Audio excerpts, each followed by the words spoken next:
Yeah, because I think that's the thing, a lot of businesses, they're not trying to rip people off and they're not trying to get out of paying entitlements, but they just don't think. And they just think, oh yeah, like, oh God, I'm struggling this last couple of months. They make the payroll and they pay all their bills, but then if somebody comes to them and says, I want to take 4 weeks leave, then all of a sudden they're like, oh wow, that means I don't have that person being productive for the next 4 weeks, but I've still got to pay them. So I think it's important to understand that those things are liabilities, but it's important to have those conversations with your accountant or your bookkeeper or your business coach to make sure that you can have provision or at least know that you've got to pay it, so you'll have to get the money from somewhere.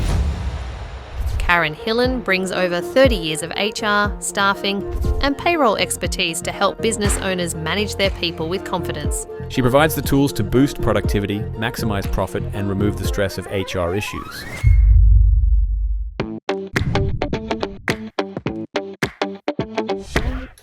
Karen, welcome to the Side Shed. Thank you. Thanks for having me. It's been a while coming. It has. I've been nagging you for years, Karen, to come on this podcast. I know. We finally got here. Well, thank you for joining us.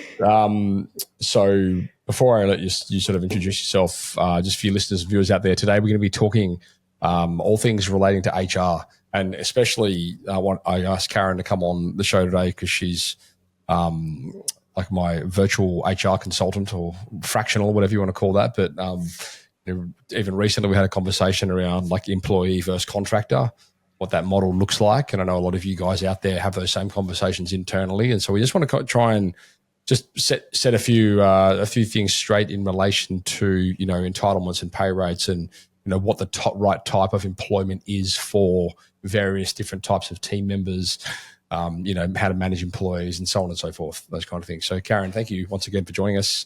Did you give us a bit of a background as to who you are and what you do? Yes, thank you. So I'm Karen and my business is my HR partner. So as Matt said, I provide virtual HR services in lots of different ways depending on what a business needs. So I can be your virtual HR manager, or if you just need ad hoc HR advice, I can help out in that way as well. And I do things like employment contracts, HR policies, help with performance management, advice about awards and pay rates. Pretty much anything a HR manager would do for a large business, I help out small businesses with the same sorts of things. I don't do recruitment, but pretty much everything else HR related.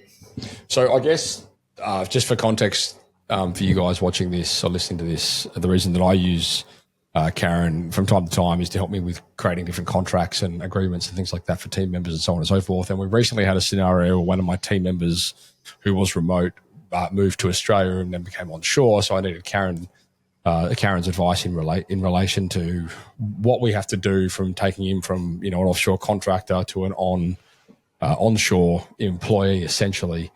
So that's one example, I suppose, of and in the past I've used Karen's helped me design contracts and things like that for team members in various locations and all these kind of things.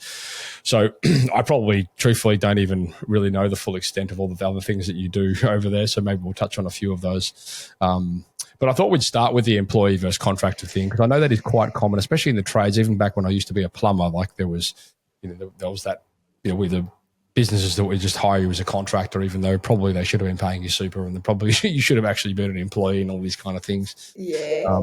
So is that a good place to start? Yeah, it's very complicated. There's not sort of like a one-size-fits-all comment or advice that I can give and say, this is the way it is and this is going to fit in all circumstances, because it can vary from every single different situation. But I'll give you a couple of examples so people can get a feel for what you might need to consider and the sort of advice you might need to get as well. And it is important to get advice. Like we had conversations about your guy, and it's good to know all of the circumstances. So when you do get advice, the person giving you the advice can have all of the information to be able to say, okay, because of these things, this is what you should do. So I guess as well, like you hear all these horror, maybe we can unpack some of these a bit later in the conversation, but some of these horror stories about people And purely through ignorance, without question. I mean, I don't think there's often a lot of malice involved in these things, but people just making the wrong decisions or putting the wrong contracts forward or leaving things out of contracts or whatever it might be, and then them it coming unstuck one way or another for one or both parties. Yep. Yeah, and even if things are in a contract. So I'll give you an example of somebody I know who was working as a contractor, but they weren't really a contractor. They were working full-time, right, every day. The business told them where to go, what to do, told them how, and the way that person invoiced as well was Monday, 8 till 4, 8 hours. They were a carpentry trainer. These are the people that I trained. These are the units of competency that we talked about. So it was very, very detailed in relation to what was on the invoice. He had a contractor's agreement that said he was responsible for his own super. And long story short, probably about 6 months after he left that business, they contacted him and said, we're not admitting any liability, but we think we might need to pay you some super. Can you give us your super details? So a couple of months after that, he got $30,000 paid into his super account. Yeah, right. Now, he had a contract that said he was responsible for his own super. We don't know what happened. We don't know whether the business got audited, somebody complained, or what happened. But I think when that business got advice, the advice they were given was you better pay the super or you're going to be liable for it anyway. So it's important to understand that if you do have, and now I'll use an example of, say a plumber. If you're a plumber and you're engaging somebody as a contractor and they're a sole trader, they work mostly for you, and that's not a criteria on its own, but it's one criteria. So if they're doing most of their work for you, they invoice you hours for an hourly rate. You tell them where to go, what to do. They can't contract it out to someone else. So you're pretty much in control, telling them where to go, what to do, and what you want them to do. And they don't have much control over how they run that job. Then it's more likely that they should be an employee. Right. So if you want to keep them still as a contractor, then you definitely should be paying their super and cover them for workers' comp, because a sole trader can't get workers' comp for themselves. It's a bit different if they're a proprietary limited company. Then they would be employees of their own business, and that lessens the risk of the business that's engaging them. But it's pretty complicated. It's always good to get some advice from your accountant as well, from the tax side of things, like from a super point of view. But yeah, I suppose the thing is, if somebody looks like an employee, they probably are. So if you're telling them where to go, what to do, they don't have any control over being able to get somebody else to come and do the job and contract it out, then. And if it's labour, they're just providing labour, then it's a pretty good chance that you should be paying their super. And really, if you're doing all of that, why not just make them an employee? Why not? Because usually the contractor doesn't want to be, because they like being a sole trader. They like being in control of when they pay tax and all the rest of it. So sometimes you'll get a lot of pushback from the contractor because they don't want to become an employee. I mean, that's a pretty valid argument though, isn't it? Like, how do you combat that? A lot of the time you can't, and I talk to tradies all the time where they say to me, I can't do that because if I make them become an employee, they'll walk. There's plenty of other work around and they will go and find somebody else to work for. So then the risk for the business, it's really about assessing the risk. What's a bigger risk? Losing that person and not be able to get your jobs done, or potentially having to pay them super and cover them for workers' comp. So if you're doing those things anyway, the risk is still pretty low. It is a sham contract, but it's probably unlikely that Fair Work or anybody would take action, because the history of sham contracting and the reason there's laws against it is because people were getting ripped off. that doesn't happen now. Like, you know, if you're a plumber and you're working as a sole trader at an ABN, you're probably getting $50 an hour. You know, that's way more than what the award rate is for a casual employee. So the risk can be low, but it's just important to understand what those risks are. And what's the difference between a contractor and a casual employee? So a casual employee is an employee. So you pay them an hourly rate. You pay it through the payroll. You deduct their tax. You pay them 12% super on top of their hourly rate. Yep. And they're classed as an employee. They get what used to be called a group certificate, then it became a pay summary. I don't know what they call them these days, but they get that certificate at the end of the financial year and they take it to their accountant, they do their tax. If you're a sole trader or an ABN, obviously if you register for GST, you do your BAS and all of those sorts of things. So the main difference is if you're a sole trader contractor, you've got more control over what you're doing in relation to invoicing in your own time and being able to probably write off your car and all of those extra things that you can't do as much as an employee. Sure, yeah. And that's not advice because I'm not an accountant, but that's generally why people do it. Yeah, no, that's exactly right. And I guess there's like having a job per se comes with a lot of constraints from flexibility perspectives and things like that, which a lot of people don't want to sign up for. Yeah. Which fine, I guess, but you're saying, well, maybe they can't have their cake and eat it. Yeah. Yeah. Yeah, I think it's tricky as well, I suppose, when you've got like those people that are working with you that have like it's not a consistent wage or what, like a different, like they might invoice you different amounts every week, for example, like. Yeah, and again, this is advice that you should get from your accountant, right. But one of the things I see is that, and again, your accountant's in a much better place to give you advice about this, but if your contractor gives you an invoice and it says plumbing services Monday at Kingscliff, Tuesday at Coolangatta, Thursday at Mullumbimby, and then wherever else, and it's talking about plumbing services rather than hours for an hourly rate, then that does look more like they're providing you a service rather than labour for an hourly rate. Yeah. Okay. So that's why it's always good to talk to your accountant about those types of things, because having it like that makes it look less like an employment relationship.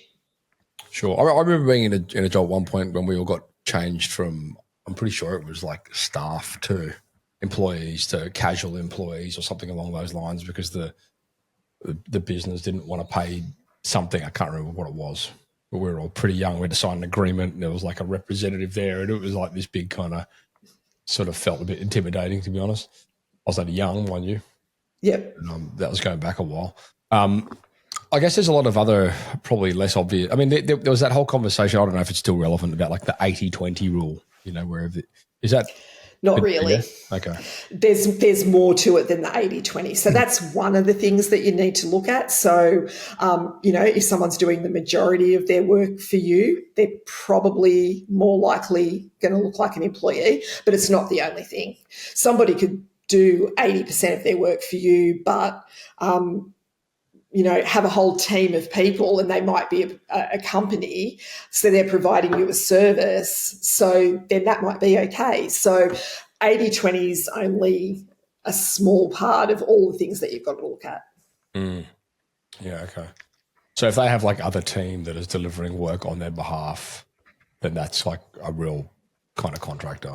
It's probably more, that would look less like an employment relationship, because they're providing a team of workers and they would be invoicing you for probably plumbing services at a particular location for their team, rather than setting it out saying 8 hours at $50 an hour or something like that. That would be the workings behind it. But if they're providing you a team and providing a service, and again, this is more really, advice you should be getting from your accountant, but it probably looks less like an employment relationship.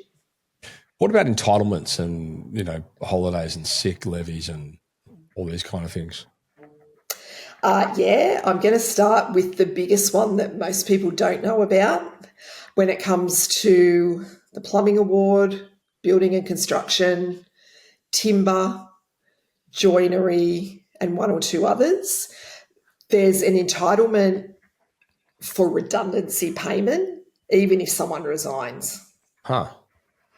So that's something that not a lot of people know about, but those awards have a very clear definition that is different to the normal definition of redundancy.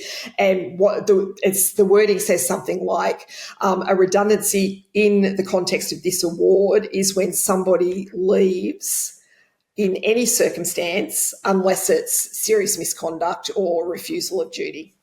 So if someone resigns, they're entitled to a redundancy payment, even if you've got less than 15 employees. So that's one of the things that a lot of people don't know about. So that's an entitlement that people should be aware of because it's one of those things that most people don't know.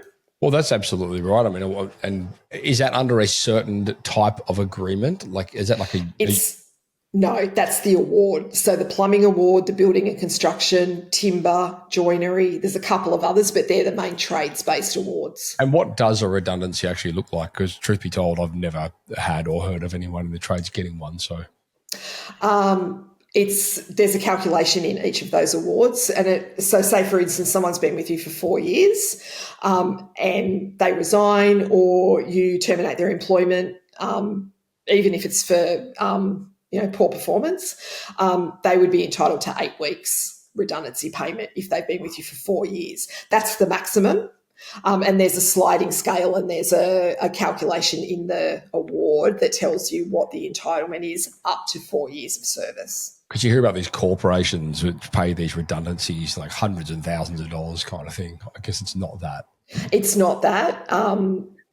But it does apply to a small business as well. So this is the thing. I think a lot of people, because any other award, like even an electrician, they don't have this clause in their award. So if you're an electrician or you're in landscaping or you work in an office or, you work in aged care or something like that, if you're a small business with less than 15 employees, you don't pay redundancy because that's what the Fair Work Act says. But in these particular awards, they override that Fair Work entitlement. Yeah, wow. So I just wanted to get that out because I know a lot of people don't know about it. Do people trip up on that? Or do a lot. Does it come back to haunt them? Yeah, okay. Absolutely it does because most people don't know.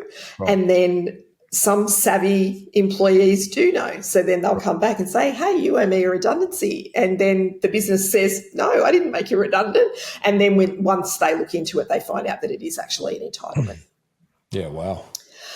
So then just your general entitlements for permanent employees. Casual employees aren't entitled to a lot of these things, but a permanent employee is entitled to 4 weeks annual leave a year. That it keeps accruing. People don't lose it. Can you force people to take them? After they've accrued more than 8 weeks, you can direct them.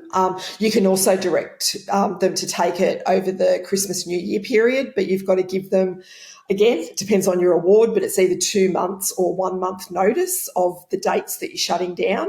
Yeah. There'll also be a clause, most likely in an employment contract, that also informs them of that, but you still have to give that 2 months or 1 month notice before the period of time because you've got to give the actual dates, and those dates obviously change every year. Sure. Yeah, because you wouldn't want to be in a scenario where you've got a lot. I mean, I remember as an employee, as an apprentice, I think at one point I had like 12 weeks or something owed to my boss. Was like, you've got to start taking some of these holidays. Yeah. I used to work for the fire brigade and we used to get really good flexi time as well, and I travelled a lot as well, so I banked up a lot of flexi time. And then they came in and did an audit, and I had a lot of banked up flexi leave, and that's the thing. They came in and said, you've got to take all this leave, and it wasn't me, it was a lot of people. People were complaining about it, but they were told, if you don't take it by a certain date, you're going to lose it. Right. You're not allowed to do that in the private sector, but you can direct somebody to take annual leave if they build up a big balance. And as I said, during the Christmas New Year period, most tradie businesses close down over Christmas, so so that you would expect your employees to have leave to take over that period of time as well. Sure. I guess it kind of sucks for the employer. We're like, well, you have to take your leave now. Yeah, and that's why it's good to have it in the employment contract so they know straight up. And look, honestly, if you're a tradie, you probably, everywhere you've worked probably is the same.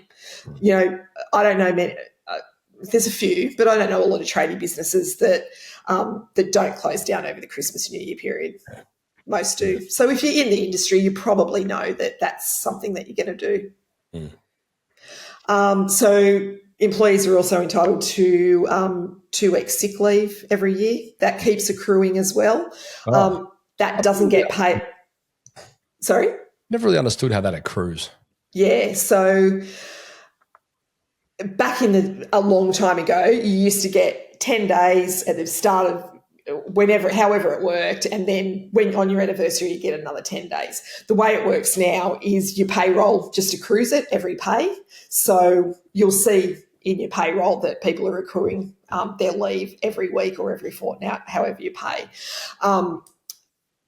Sick leave, it's called personal carers leave, so it's either sick leave or carers leave, and that just keeps accruing. So if you've got somebody in your business that has never had a sick day and they've been with you for 10 years, they would have 100 days accrued. Right. Now, they don't get that paid out when they leave, but if they break their leg or have a heart attack or something serious happens to them, they're entitled to take all of that leave. And would that be something that you'd be able to, like, is there any insurance towards that, or like where does that money come from? You should be accruing it. And again, these are more sort of, I suppose accounting advice, but I would say probably 90% of businesses don't. But you should be aware of what the monetary value is of your leave accruals. Yeah, absolutely. It's and your accountant should be, or your bookkeeper should be able to help you with that. Some businesses, I certainly don't do it. I'm the only employee in my business, so it's not as important. But some businesses will accrue the actual monetary value and have it in some other account, so it's there when it needs to be paid. Most don't.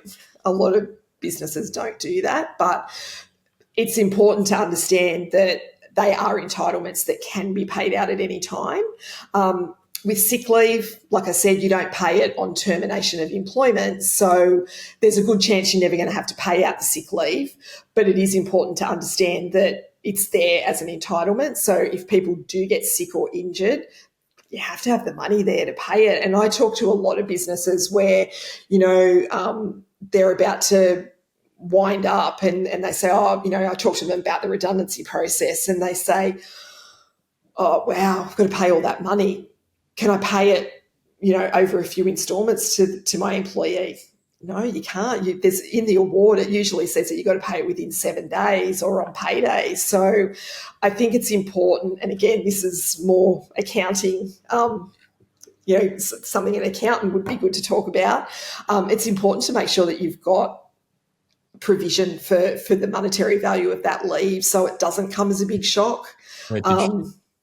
I know for years we've been running the profit first framework within business, which makes essentially, for you guys that don't know, you make allocations for specific things within your business, typically things like operations or tax and, your team, staff payments, so on and so forth.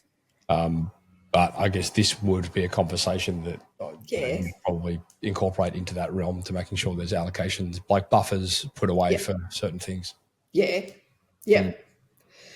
Yeah, because I think that's the thing, a lot of businesses, they're not trying to rip people off and they're not trying to, get out of paying entitlements, but they just don't think. And they just think, oh, God, I'm struggling this last couple of months.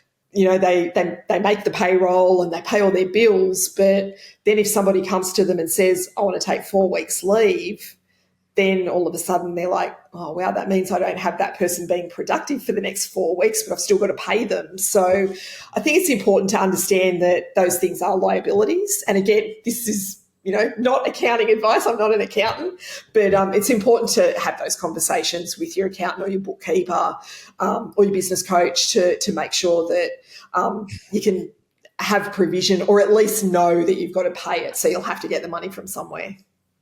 What's like the role of Fair Work in this whole conversation? Fair Work set the rules. There's a Fair Work Act. And then, so the Fair Work Act sort of underpins everybody's conditions. So there's a minimum wage, and then awards sort of sit on top of the Fair Work Act. So let's keep using the example of a plumber.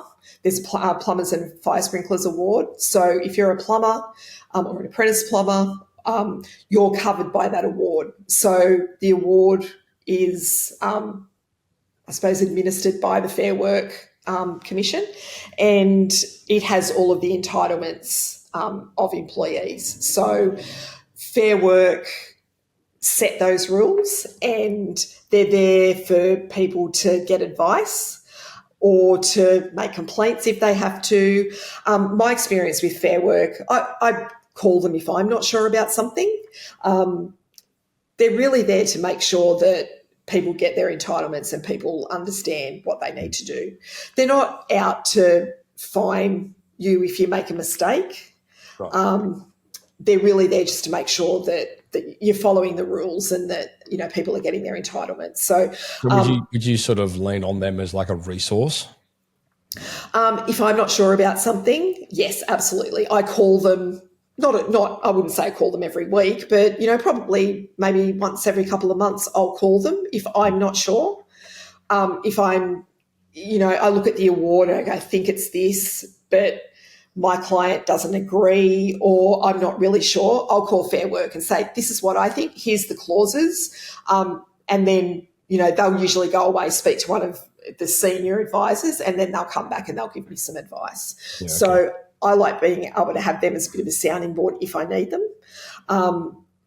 One of the things is, like I said, they just want to make sure that people are doing the right thing. So very quick example, I had a building company a few years ago. They wanted me to do a payroll audit for them, and they were paying all of their tradies way above award rates. So no issues. They had employment contracts in place that were very clear about the fact that you get this amount of money and it covers all of your allowances, overtime rates, all of those things. No problem there at all. But they had 2 apprentices, and the apprentices worked 40 hours a week. They didn't get an RDO. They were paying them $40 hours a week at the pay rate that was in the award, in the pay guide. But they didn't understand that those last 2 hours were actually overtime. Yeah. And they should have been paid at time and a half. So those 2 apprentices ended up having about a $2,000 underpayment. Yeah, right. That company was absolutely devastated when they found out that they were doing the wrong thing, because they're so nice. There's such it was like a partnership. Right. They were such nice people. They were so upset to think that they'd done the wrong thing. Well, again, this is what I mean. I think for the better part, it's not so much malice as it is ignorance. Like, you just don't know what you don't know. Exactly. So they were really upset they'd done the wrong thing. So I calculated what it was. They paid it straight away. Yeah. If they hadn't have got to that stage and one of the apprentices had have gone to Fair Work and said, I think I'm being underpaid, right, Fair Work would just go to the company and say, we've received this complaint. Can you tell us, you know, the circumstances about it? And then as long as the business goes, oh my God, I've made a mistake, I'm going to fix it, Fair Work aren't looking to fine someone in that circumstance. The things that you see in the paper and you see on social media and, you know, the big players that, you know, end up in the news because they've underpaid for years and years and years, they've probably got to that point because they probably knew they were doing it. Or they may not have, but somebody in their company probably knew, and they probably weren't cooperative when they came to find out that they were being underpaid and they should do something about it. It's usually why things like that will end up in the news. Yeah, okay. Fair Work, they're just looking to help employers do the right thing. Sure. I mean, like, truthfully, even these aren't even conversations you could normally have with, like, your legal representative. Like, my lawyer wouldn't have a clue about half this stuff, so. Unless they're an employment lawyer, Yeah. they probably don't. And that's nothing bad against your lawyer. Lawyers these days are quite specialised in what they do. So, if you've got a business lawyer, and I think I know who your lawyer is, they're going to be very expert in what they do in relation to contracts and terms and conditions and all of those things, but they're not expert in family law or employment law or anything like that. You're so definitely not one of my lawyers, but we have, like you say, different lawyers for different things. Yeah, exactly. Yeah. So that's the thing, employment law is quite specialised. So, all of the documents that I use are written by employment lawyers. I don't write policies and contracts. I'm not a lawyer. I'm an HR consultant. Yeah. Everything I use is written by employment lawyers, and I've got a professional subscription to use those things for my clients. I'm not going to write those documents because the experts write them, and then I've got the ability to use them. So things like that are pretty specialised. So if you need that advice in relation to HR and employment, then a HR consultant's probably a good place to start. Yeah. And then sometimes I need to refer things to an employment lawyer, and I've got a couple of people that I do that with. Yeah. Yeah, I guess that was going to sort of be my next question, is where do people will be without question listening to this and watching this going, shit, I never even thought about that before. So I guess having an HR consultant that can answer questions is probably the first point of call before you would go down. I mean, truthfully, and I know you've mentioned a number of times, I'll ask your accountant these things. I asked my accountant half the things you asked me to ask him, and he said to ask you. I don't even think half the accountants know this stuff. So, yeah, I don't know. I suppose the thing is when it comes to anything that the ATO administer, you should be asking your accountant or your bookkeeper, because sometimes accountants won't know payroll things. Sure. But if it's something to do with Fair Work, then that's when you would ask me, or somewhere like Master Plumbers or Master Builders or HIA or any of those industry associations that can also help you. Or you can go directly to Fair Work and get advice from them if you've got time. Even just having contracts, employment contracts, done properly, instead of ChatGPT or just off a template which someone's sent their mate, that kind of thing. You hear that all the time. Yep. All the time. Yeah, I think more and more people are thinking that ChatGPT is a really good idea. Oh, yeah, we'll just get ChatGPT to write up our contract, or, ChatGPT wrote my terms and conditions. Yeah. A client of mine sent me some information from their business consultant. They're not a tradie, they're in allied health, and I could tell straight away that it was from ChatGPT. Oh, yeah. The rates were wrong. They'd come back and said, our business consultant said that this person really should be this classification and these are the hourly rates. I said, well, those hourly rates aren't correct, and this is the reason it's not. So, yeah, look, I think I love AI. I love using ChatGPT and Gemini, and I love it. I use it a lot, but I think you've got to be careful that you're not using it for important things like contracts, especially when, if you need a very simple, straightforward contract, you're paying someone award rates and there's not too much different, then business.gov.au have employment contract templates that will do what you need them to do. The problem is they don't cover a lot of things when you're starting to pay people a salary and want to include things like allowances and penalty rates and things like that. Then that sort of basic template won't be enough. Yeah, okay. Interesting. Is there anything else you think we should cover off on? I think one of the things I'd really like to express, jump on things quickly. Yeah. in my experience, I work with a lot of tradies. I work with other industries as well, but I work with a lot of tradies. Tradies are nice.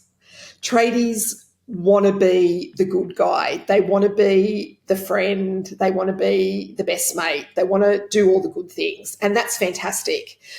But if you've got someone that's doing the wrong thing, they're coming in late all the time, they're not doing a good job, whatever it might be, tradies tend to not want to deal with that. Employers in general, but tradies in particular, because they are nice and they want to be everyone's mate, tradies won't jump onto things quickly. They'll keep putting it off. They put up with a whole heap of bad behaviour, and then one day they'll just snap, and they might not handle things in the best way because they're frustrated. They've let it go on too long, and all of a sudden it's a bigger issue than it needs to be. I would just say you can still be kind and you can still be a nice person, but jump on things quickly. If you've got someone that's coming to work 10, 15 minutes late every day, you need to jump on that quickly, because otherwise they'll think they're getting away with it, and then next week it'll be half an hour. So is this like blurring the line with like performance management and like documenting things so that you've got supporting evidence if you do have to ever get rid of team members? Yeah, look, I think if you jump on things early, you might not need to get to performance management. Sure. I know I spoke to like a colleague. Actually, we kind of do this, to be honest. Like we'll have like team one-on-ones regularly where we'll talk about good, bad, things that improve, so on and so forth, just as a point of reference more than anything. Is that kind of how you would how do you handle those conversations so it doesn't get to the point where everything explodes? So handle things as early as possible. Okay. And document them as well? Document them, take some notes, but jump on things quickly. And you probably just start off having an informal conversation. You might say, hey mate, I noticed that you're just not performing the way you normally do. You're making lots of mistakes. We're getting called back to jobs all the time. What's going on? Your work is just not to the level that it used to be, or you're late all the time, whatever it might be. Just have that initial informal conversation. Sometimes people will tell you that there's something going on in their life that's affecting them. So then you can possibly help them, give them some time off, or, be a little bit more lenient if the reason they're coming in late is because there's an illness in the family and they're responsible for taking the kids to school, whatever it might be. If you don't know about it, you're just going to think they're being slack. If you find out the reason, then you can probably deal with it. But then you're always going to have someone who is just a poor performer, and you will need to start performance management.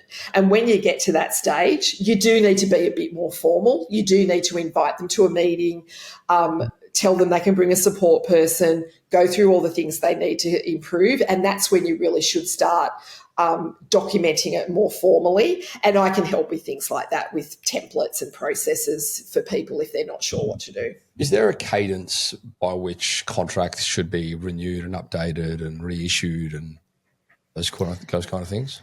Not really. So really an employment contract is really just a contract for a point in time when someone starts. So the contract really is about setting out all of the main conditions of the employment. So it'll have a start date, obviously, pay rate, all of those things. I would say for example, increase a pay rate. Is there a rule around increasing pay? No, not really. So if you were to increase pay, then would you put that at that point, would you redo the contract and say, well, we'll put the new pay rate into it?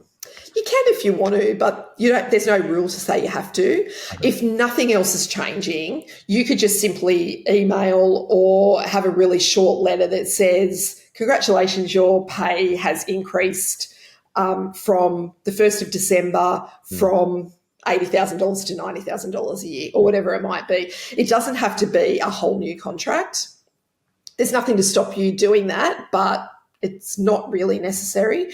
The only time I would reissue a contract is if there's a change in hours. So say someone has requested to go from full-time to part-time, or there's a significant change in the role. So if you've got someone who's a carpenter and then they step into a project manager role, something like that, then the position's different. So you might want to give them a new contract with the date that new position starts, new position description.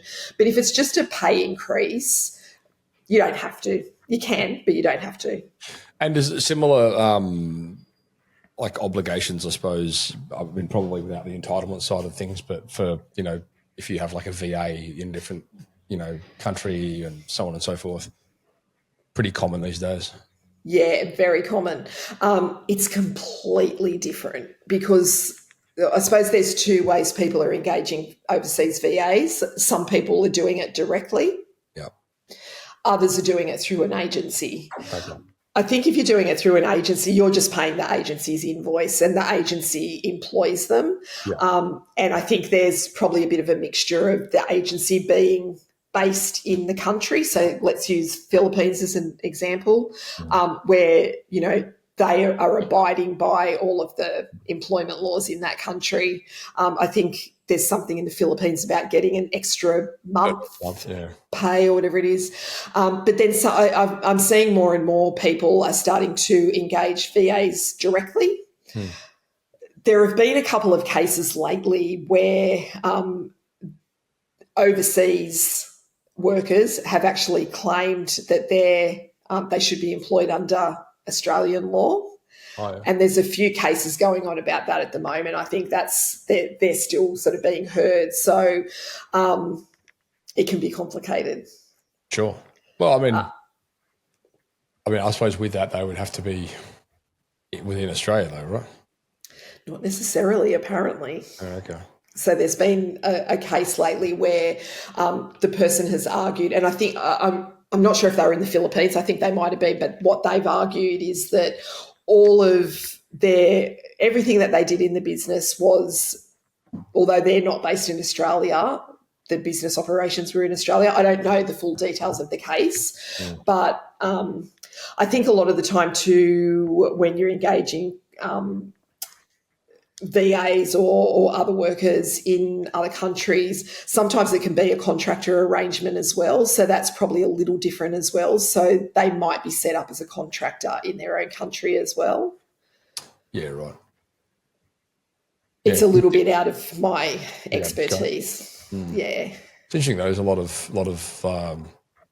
like people that we trade business that we deal with that do have like a VA in the Philippines who can look after, some of the administration tasks and things like that, or wherever they might be, not necessarily the Philippines, but it's becoming more and more common, I suppose, these days with technology evolving and definitely. Look, I know a lot of accountants and lawyers that have teams in the Philippines.